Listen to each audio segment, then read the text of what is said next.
Straight ahead, Cleveland 95. It is a football life and one certainly worth watching. And it begins right now.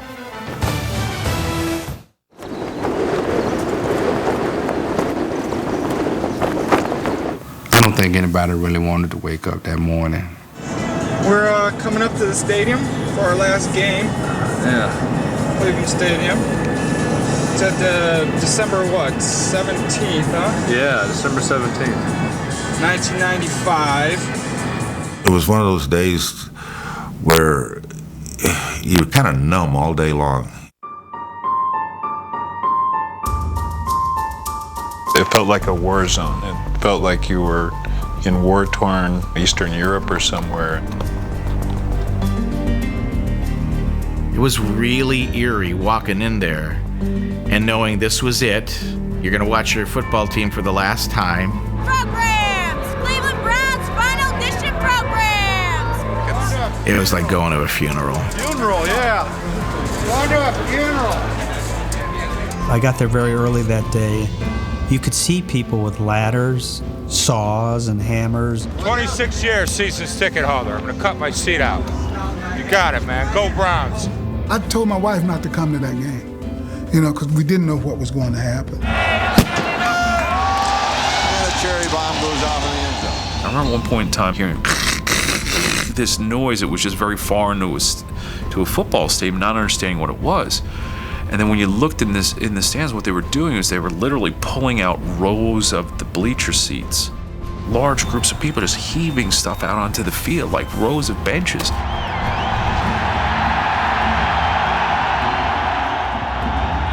When you started seeing those bleachers being thrown onto the field, it sure felt like it was the end. The city of Cleveland will never forget December 17th, 1995. Nor will the man who coached his final home game in Cleveland that afternoon. I personally never felt threatened, but it was certainly not like a normal home game. There's never been a game like that before. Bill Belichick's tenure in Cleveland ended painfully. But what happened during his 5 years there would reverberate across the football world for a generation. You're going to be a football player when you grow up. Today is the best day of your life. Believe it. He might be the finest quarterback produced in the last 10 years. He used to be like that. That's all I need. Fortunately for me, I didn't lose my life, didn't lose my job. Football convinced me that life is a team game. Rest of your life, nobody can ever tell you that you couldn't do it.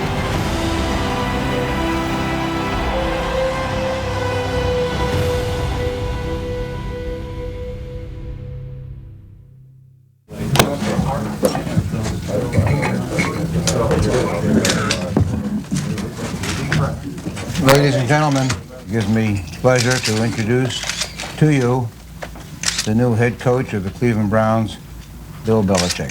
Thank you, Art. It gives me a great deal of pride and pleasure to now be a member of the organization. This is certainly one of the outstanding franchises in the National Football League, and I'm tremendously proud to be here. At age 38, Bill Belichick became the youngest head coach in the NFL. Run whatever you need to run to get there, because they ain't going to beat us running the ball. His credentials were impeccable, and he was universally viewed as one of the top young minds in football. Bill came from the New York Giants. They had just won the Super Bowl, and he came in and he had a binder. He had a plan, and he laid it out, and he showed Art Modell. He said, look, this is how you win championships. This is the formula for it. These are the number of players you need at this age group. And this age group has to be very good, and that has to include Pro Bowl players. So Art was fascinated with Bill's study of the game up to that point and how he had a plan, not just a hope, to win. The Browns needed a new plan. They were one of the NFL's bedrock franchises, founded and built by the legendary Paul Brown, led to championships by all-time greats Otto Graham and Jim Brown. They had made it to the playoffs 7 times in the 1980s, but failed to reach the Super Bowl, instead accumulating a string of defeats remembered for singular heartbreaking moments. Red Right 88, The Drive, the fumble. Snyder inside the 5 to the 4 to the 3 to the 2. He's almost a football and the Broncos have it. The year before Belichick's arrival, the team bottomed out with a record of 3-13. The day he took over, you could just tell that he was in complete control. You know, I can remember being in my office. He wanted a write-up of every single player, but not how I would write it up, how he wanted it written up. Before we get into all the X's and O's, we go through each player, strengths, weaknesses, overall his physical abilities, what his history is, speed, all that. He's probably the only one who's playing as consistent as any of the veteran guys in the line. I'm not sure this guy's got enough arm strength left to play. Can't run.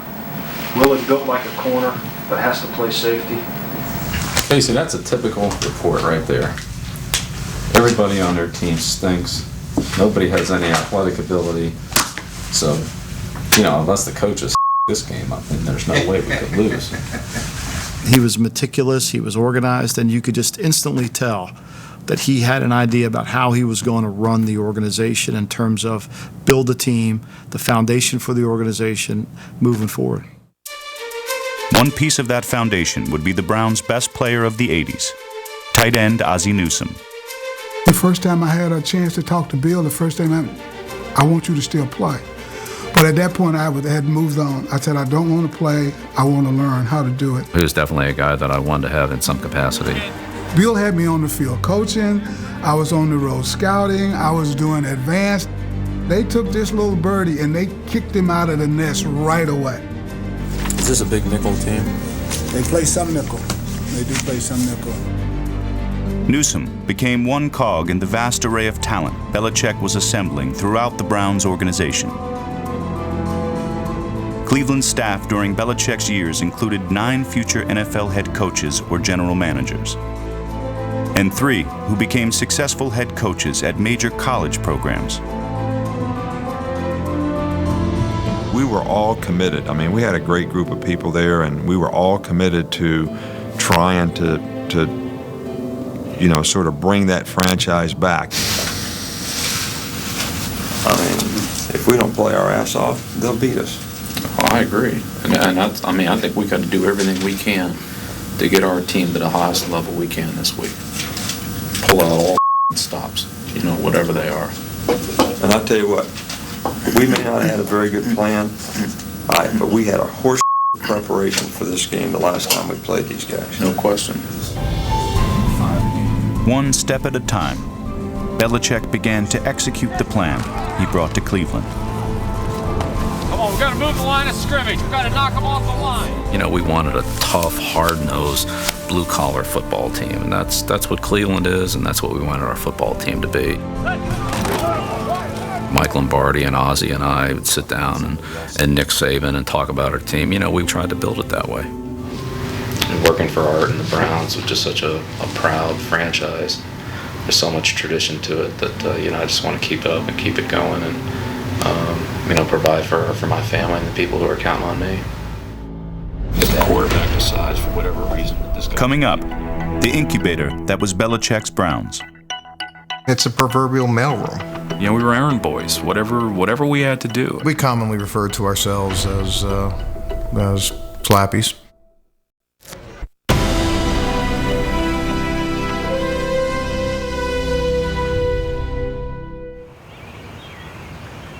From the day I was born, I've been around football. My dad gets a job in the mid-'80s to join the Cleveland Browns in a scouting capacity. I was a Browns fan through and through. Well. Brother! Thomas had been working in the World League. You are moving up here. I mean, this is no more 5 people in an apartment, right? The World League collapsed. So Thomas was out of work. He moved back to Strongsville, Ohio to live with his mom and dad and was looking for anything to do. My dad gives me a call and said, why don't you come back to Cleveland and, hang out around the facility and do whatever you can do. So I get that job with the grounds crew. I'm in the I remember. Yeah, you remember. He'd come back stinking from sweat, paint on different parts of his body, like from the knees down, everything was green. I would be out there doing my work during the days, and in the evenings I would jump up to the office and continue to work on my scouting prowess. The funniest thing was that group down there, they thought I was lying through my teeth. Are you kidding me? Like, what do you mean you're scouting? You're going to go from grounds crew to scouting in the NFL? Yeah, right, buddy. Okay, yeah. Tell me about it. Like Thomas Dimitrov, the boss in Cleveland knew a thing or two about meager beginnings. Bill Belichick broke into the league in 1975 as a gopher with Ted Marchibroda's Colts. I just, really wanted to be part of the team, wanted to contribute. Money wasn't that important. I didn't get in football for the money. I got in it because of the love of the game. I was always kind of the low man on the totem pole. Ran the Xerox machine. I mean, half the people, don't even know what a Xerox machine is now, but, we cranked the Xerox machine and did some of that and, ran off a lot of stuff, went to the airport, picked up film. He had been through it, so, guys that were willing to do that, he respected knowing that he went through the same thing. Belichick filled out his staff by hiring a stable of young and hungry 20-somethings with little experience. What was Bill looking for in people? Bill was looking for Bill. And he found a lot of little Bills. It wasn't even really an interview. He got there and he offered me the job. Here's the deal. I'm offering you a job. I don't know what the title is. I don't know what the role is. I'm not sure what the duties are, but I'm offering you a job. Are you in? Yeah, there wasn't really a lot of negotiation. We didn't pay much, and we had long hours and a lot of work. And then he says to me, he said, the one thing I do know is a salary. I said, yeah. He goes, I could pay you $14,000. And I looked at him, he goes, you still want the job? I said, absolutely. I don't think Scott had a lot of leverage on that one. I thanked him. He says, well, you know what? Thank me by doing a good job. Yeah, but I'm talking about we need to see the Bear game, though. I think we need to show them the game. The one thing about Bill, he's going to define that role and responsibility for you, and then you're going to go have at it. So all these guys were really, really busy. We try not to make a lot of promises at the beginning and, let them earn their stripes and work their way up the ladder based on what they do. When you're in the player personnel department and you're at the bottom, you're just doing things, whatever has to get done. Whether it be making copies. Copies, a lot of copies. Or running a guy to the airport. There was more than a few times that I got sent out for cigarettes for secretaries or for assistant coaches. Taking cars to get, oil changes or, things like that at all hours of the day. Doing grunt work like that was part of why we were there. It's a proverbial mailroom. It just, for me, was equipment. For Pioli, it was operations. For Tommy, it was grounds crew. Everybody had to pay their dues. We had a house in Cleveland and had a pond, and one side of the pond needed to be landscaped. So I got George Kokinas and Phil Savage and Schwartzy, and these guys were all young guys right out of college. Great labor, so, and cheap. I want to say we were called scouting assistants at the time. Everyone referred to us as slappies. We all know what that's short for. There's Ozzie Newsome and Kirk Ferentz, two slappies. Happy slappies. Scott likes to refer to us as slappies. I'm a little bit more semantically responsible than Scott. I like to say that we were neophytes in the business, and we were trying to learn and trying to grow, trying to learn as much as we could. What they learned was how to stretch a dollar. We lived in this place. It was awful. It was literally at the end of the airport runway. It felt like the plane was going to land on your house. It made it easy to go to work because we had such a crappy apartment. When Mangini moved in, he wanted cable. Hey, Scott, what do you think about possibly getting cable? He didn't want to even entertain it. We didn't have money to go out and buy a sandwich, for crying out loud, and they wanted to get cable. So his whole philosophy was, we're never here, we're always at the building, we don't need cable, we don't need heat, we don't need air conditioning, we don't need food. Most meals came from the Berea practice facility. Even that perk came with a risk. Just got that first bite, and all of a sudden Coach Belichick walked in. Sort of looks at me and goes, have you seen the turkey? Well, I just used the last of the turkey, and it was in my mouth. And I'm like, well, I just used the last of it, Coach. And, he sort of muttered something under his breath and walked out. And here I'm sitting there going, geez, I've been on the job for 3 days and I just ate the last of the head coach's food. I might not be making a return trip to Cleveland. I made sure that I ate salami or ham after that.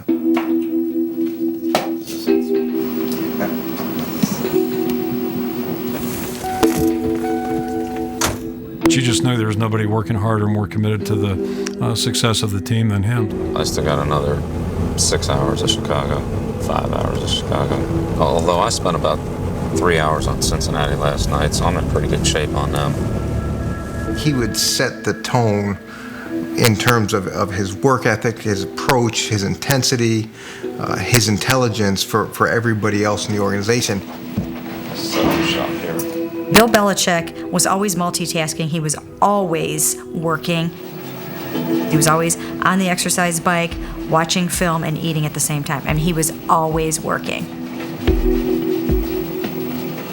So that situation in the game really pissed me off. I mean, eight guys out there. All right. He didn't like people that just shot from the hip. So 9. 8. You better have all your information. You had to better be very thorough with it because he already has did his homework. Do what we tell you to do and try to do it a little bit better. Bill calls me in one day. He goes, hey, what you're doing on these breakdowns, this is not what we want. I've broken down plenty of defensive film, and I've done his job. And, here's how I did it. Not saying that was great, but, here's how I want it done. So he puts a play up. 20 minutes later, he's on the same play, talking about splits, the wide receiver splits in relation to the hash marks and the numbers, the offensive line splits, their stances, the quarterback's cadence, his head movement going back and forth. It's 20 minutes on one play. I'll never sleep again. I think there was such a sense of purpose in the work that we did that I don't think anybody really questioned it that much. All the time and energy did not translate into wins. The Belichick era began with 3 losing seasons and the PR nightmare caused by the release of local icon Bernie Kosar. I think Belichick should have been cut. I am totally aggravated. Bernie deserves much better than the way he's been treated. But in year 4, things turned.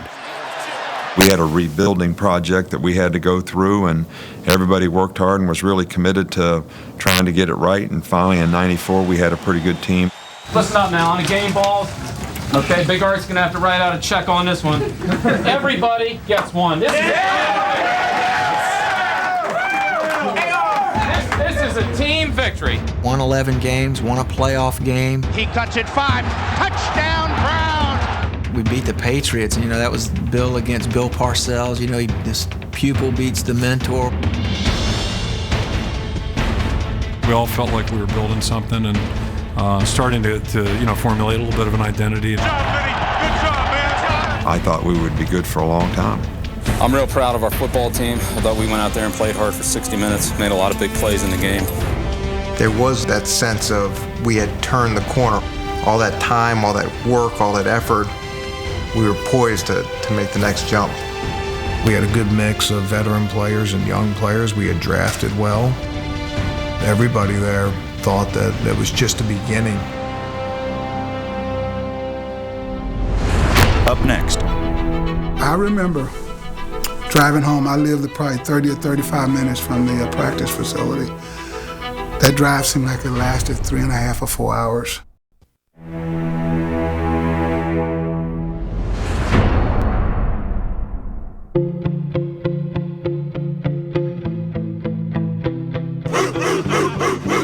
Maybe they are ready to go to the Super Bowl. Well, they've been singing Super Bowl along the banks of Lake Erie. That was the year where I thought, we could go as far as we wanted. Both the Sporting News and Sports Illustrated picked the Browns to go to the Super Bowl. I need a ring. I need a ring bad. A city that was once the butt of late-night jokes was standing proud. The Browns won 3 of their first 4 games, and the baseball team in town was in the World Series for the first time in 40 years. We got the Indians in the World Series.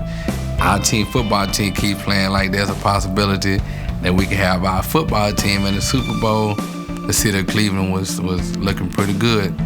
I know a lot of people picked us to go to the Super Bowl this year, and that put a lot of pressure on this team.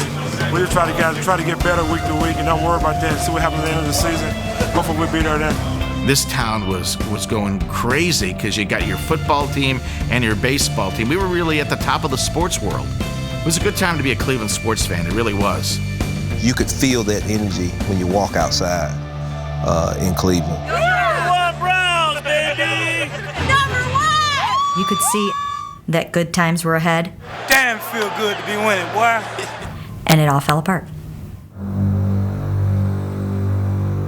I got called in the Art's office after Friday practice, and he told us he was moving the football team, that we would continue to play the remainder of the season in Cleveland, but that the following year that the franchise was moving to Baltimore.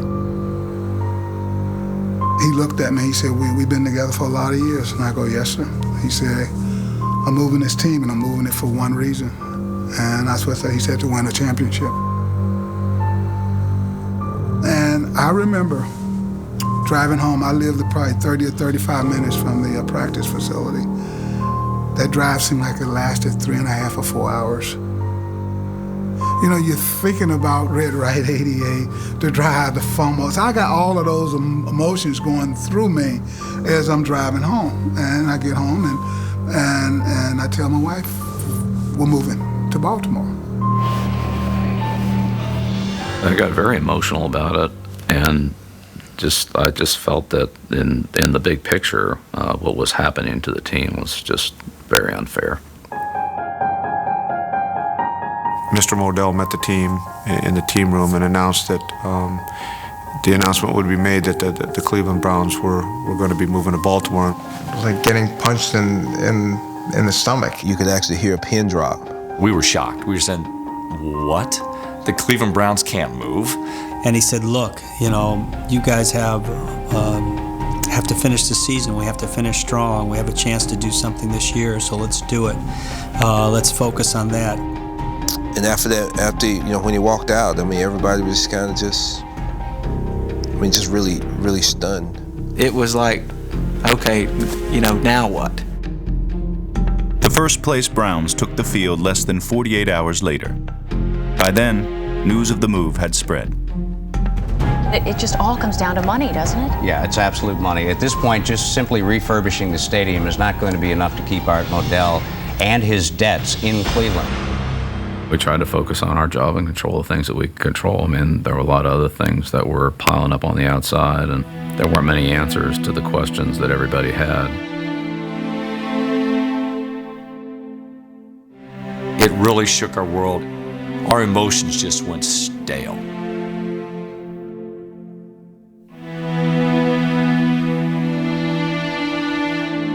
It was like the world came to an end when we showed up to play the Oilers on that Sunday.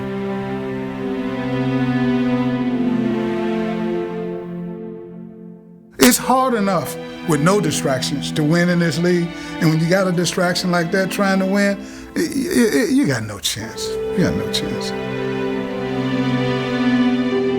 Coming into today, remember, this team was tied for first place, so this news has thrown a hand grenade into their season.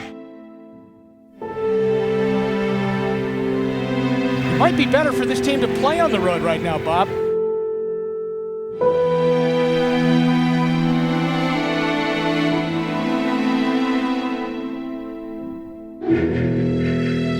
And that'll do it. Final score, Oilers 37, Browns 10 is the few remaining. Boo the Browns as they head to the locker room. After the game, I can remember Bill and I got in the car and we drove out to Art's house. And the house was filled with wardrobe boxes. And it was the reality of the moment. After we met with Art, we just came back and said, this is going to be really hard. I don't think any of us knew the magnitude of what was ahead the next 7 weeks.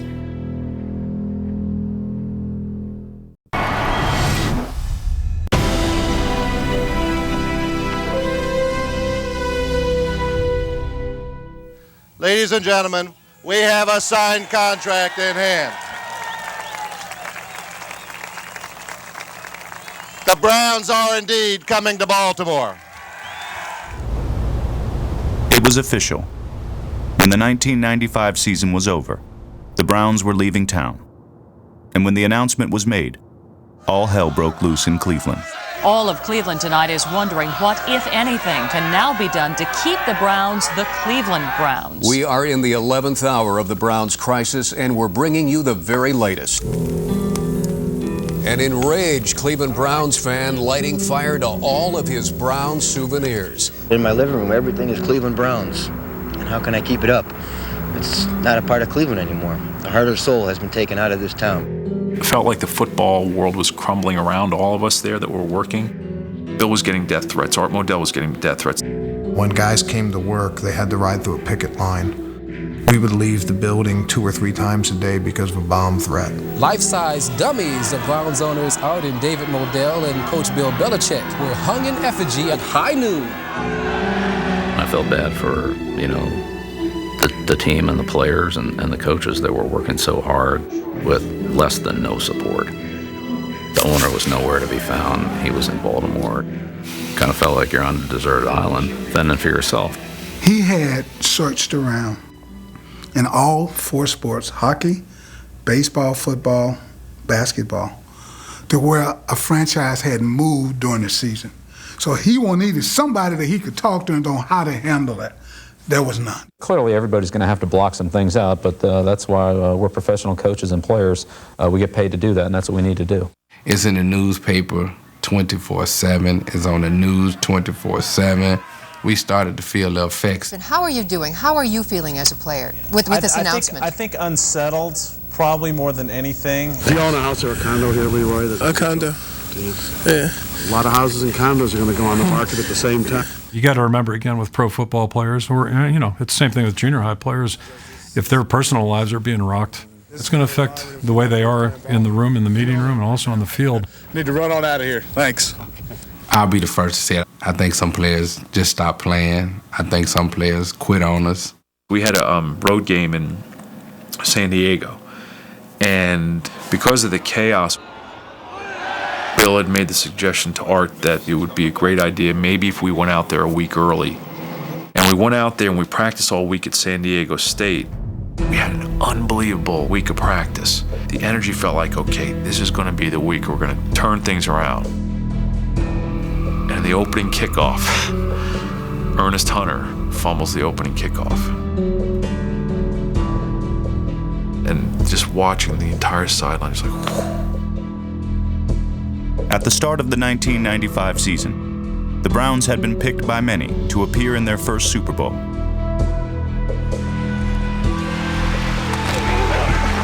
A week before Christmas, they were a 4-10 football team, losers of 6 straight games, preparing to host the final game at Cleveland Municipal Stadium. The atmosphere here is very quiet, very somber. In reality, it is more like a family funeral. We were like pinching each other almost, like, is this really happening? It's the Cleveland Browns. It's like one of the teams that built this league. I still thought that something, was gonna come in and save us and keep us there. Once we got to the stadium, we realized what we wanted to do was try our best to win the football game and give our fans some happiness. One last time.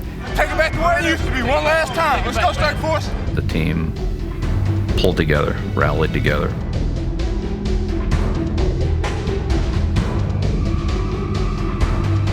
The home team played inspired football. Despite the uncertainty of what the imminent end of Browns football might inspire. Rose, end zone, McCardle, touchdown, Cleveland Browns. Are the fans gonna burn the stadium down? Are they gonna boo us the whole game? No one knew. I remember saying, somebody's going to rip the wrong bolt out of this thing, and this whole place is going to come falling apart. The officials had to stop the game, and when we got to the 50-yard line, the teams would have to switch sides, so no one was driving towards the dog pound. Due to some of the debris and things that were being thrown out on the field, the officials have flip-flopped it. When the game ended and we won, they turned and they were going to go say goodbye to the dog pound. It wasn't planned, it was spontaneous, and it kind of calmed everybody. Dana Hall and several more members of the team. Steve Pretty Everett, much all of them going down that way. Ernest Biner. I was saying thank you to the people that have been a part of a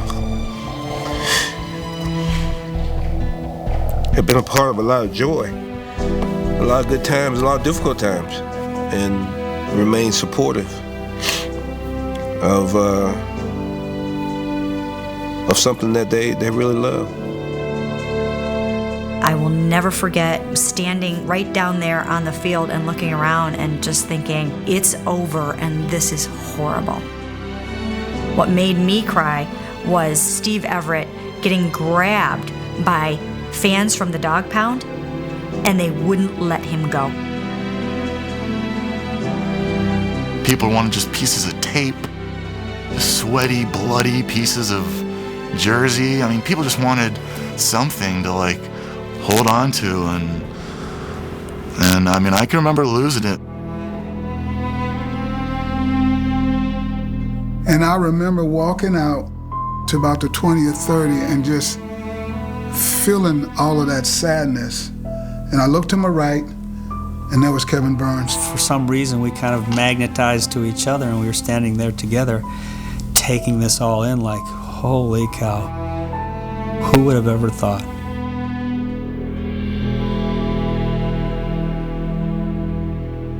Up next, Cleveland wonders what could have been. Cleveland has waited so long for a Super Bowl. I mean, it was actually cruel. The football gods, I don't know what they were thinking.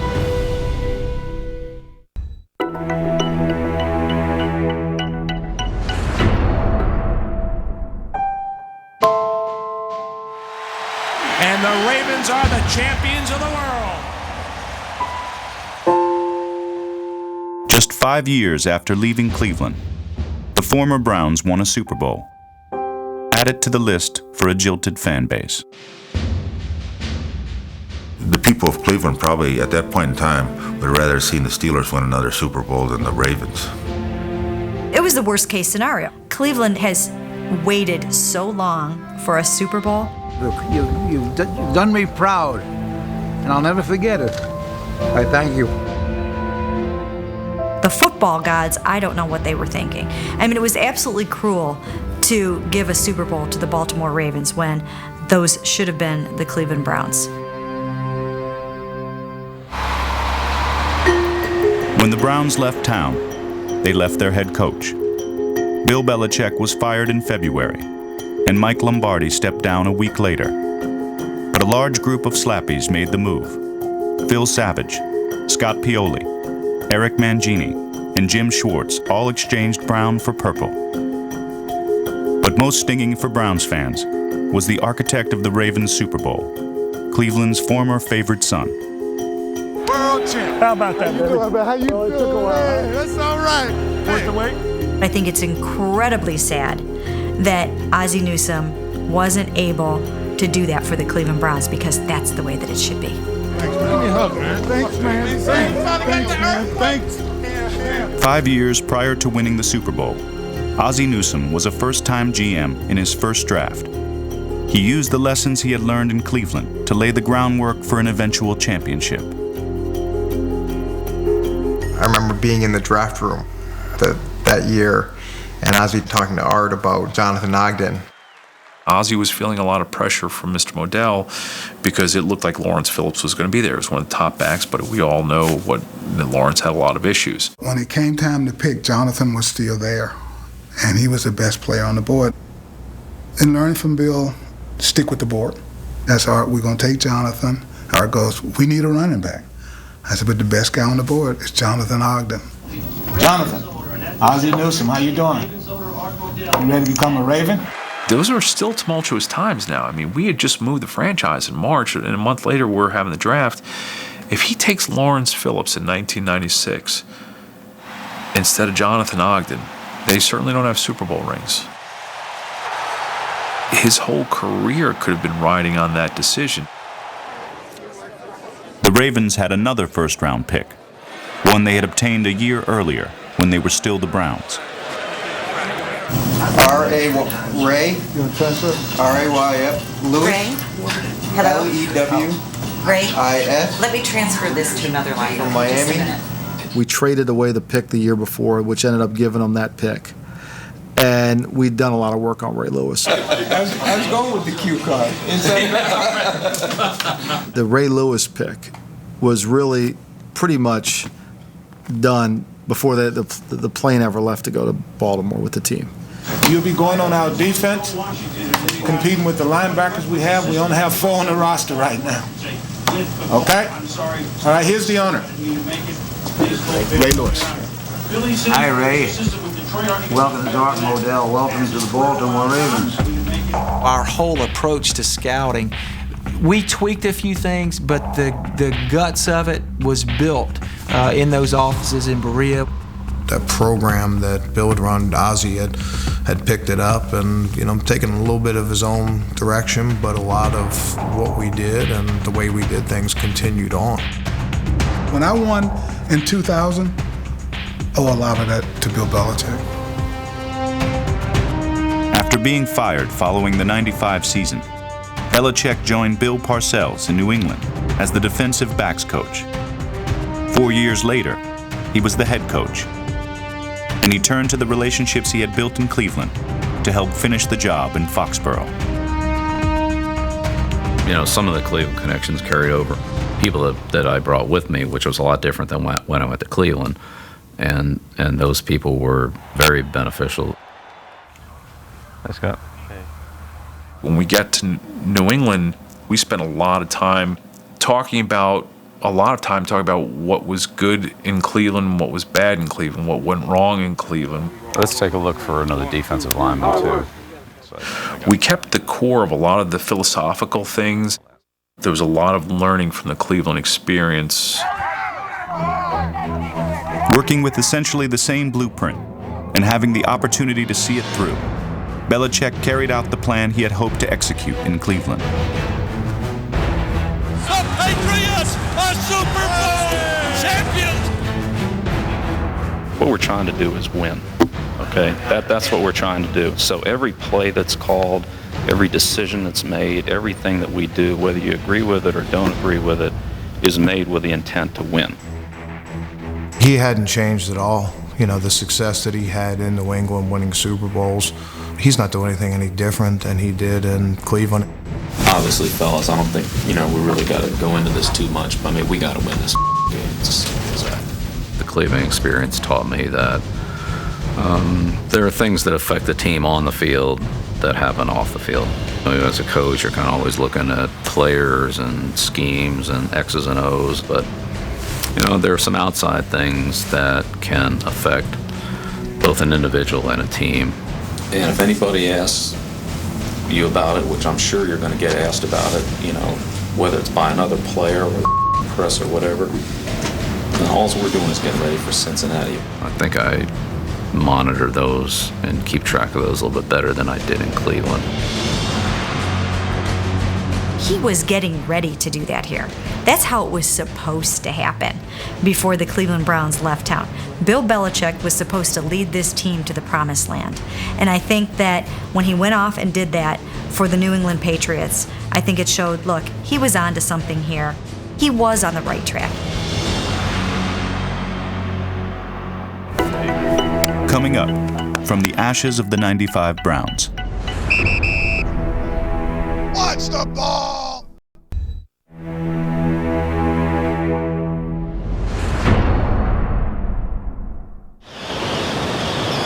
On the eve of the 2012 season, Art Modell passed away at the age of 87. At the same time, a new ownership group prepared to take control of the Cleveland Browns in their 14th season since being reborn in 1999. Across the NFL, a flock of former Browns continued to spread its wings. It's unbelievable. Nice coverage. just trying to. Sharp as a marble. No, I'm just trying to keep up with you. But I can't believe you were making fun of my cufflinks the other day. So you have cufflinks on today? Oh, you do? See? I got you. I think I could walk into 5 or 6 NFL teams today that I could go in and read the grading system and pretty much identify that, I know where that started. 4 members of Bill Belichick's Cleveland staff are current NFL general managers. And Jim Schwartz is the head coach of the Detroit Lions. Are you kidding me? Back in the huddle. Good morning. All have guided their teams to the playoffs within the past 2 seasons. Those years in Cleveland, those teams, those people, that whole space and time impacted the NFL. It impacted a lot of football. And I don't mean to say I don't mean to sound self-serving anyway. It impacted the game a lot. I mean, Nick Saban has won national championships with 2 different teams. Kirk Ferentz, what he's done. It was probably the place that I may have worked the hardest, but learned the most. It was one of the best experiences of my coaching career. That's the key card to the original 1991 to 95 Browns. That's what got you in the building in Berea. A number of us kept that key card, and when we see each other at the Combine or the Senior Bowl or a place like that, we'll say, remember those days. Do you remember these guys? They were just assistants there. They were just like quality control guys. We come out to practice, and they hold up the cue cards for the scout team. And then the next thing you know, you look up, and these guys are head coaches. And then you stop and you think about it, and you say to yourself, Belichick must have been one hell of a teacher. We just got to be attentive, attention to detail, good week of preparation, get everybody physically ready to go, and then be ready to go. When he talks to the coaching staff Saturday night before the games, I reflect back on those meetings and my time there, and I think they're the most productive learning experiences of my life. When you look back, you don't remember the hard times. You remember, what you got out of it. But the reason people got stuff out of it was because of Bill Belichick and the standard that he set. It's a standard that helped them endure one of the most difficult seasons in NFL history. I don't think anybody understood that this is as bad as it can be. It's probably been easier for them to survive in the business because of that year. What could we face that was going to be any tougher than what we had already faced? And when guys say, hey, this is hard, or I can't believe we have to deal with that, it's like, okay, this may seem hard, but comparatively. Every day that I walk into this building with the Jets, I never, ever take it for granted because I've seen it, go so quickly. Some people could look at it from the outside and say, geez, what a tough period to be there. I look at it and say, how fortunate was I? I met so many great people that were there. There's a kinship because of what we went through there. When 2 old friends from Cleveland became general managers, the first big deal they made was with each other, trading all-pro tight end Tony Gonzalez from Kansas City to Atlanta. Good. I like what you done with the place. Huh? It's unbelievable. I want to go look around. It's very tough in this league to get a deal done if you don't respect the person you're dealing with. And trust. And trust. One of the things I learned along the way in my time in Cleveland and other places, when you're dealing with icons, you better be careful and you better do the right thing and you better be transparent and honest and all of those things. The bottom line is, when you strip away this ugly jacket that he made me wear today, we're still slappies at heart. And that's the cool part. We have never deviated in our relationship. The city they left behind is still waiting for a winner.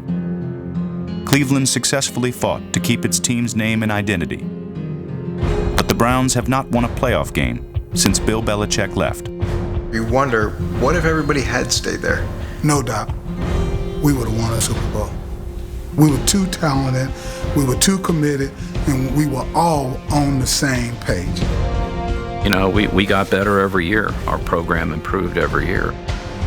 I wish that it would have turned out a little bit differently, but we tried to do what we could and the best that we could for ourselves, for the team, and for the city of Cleveland.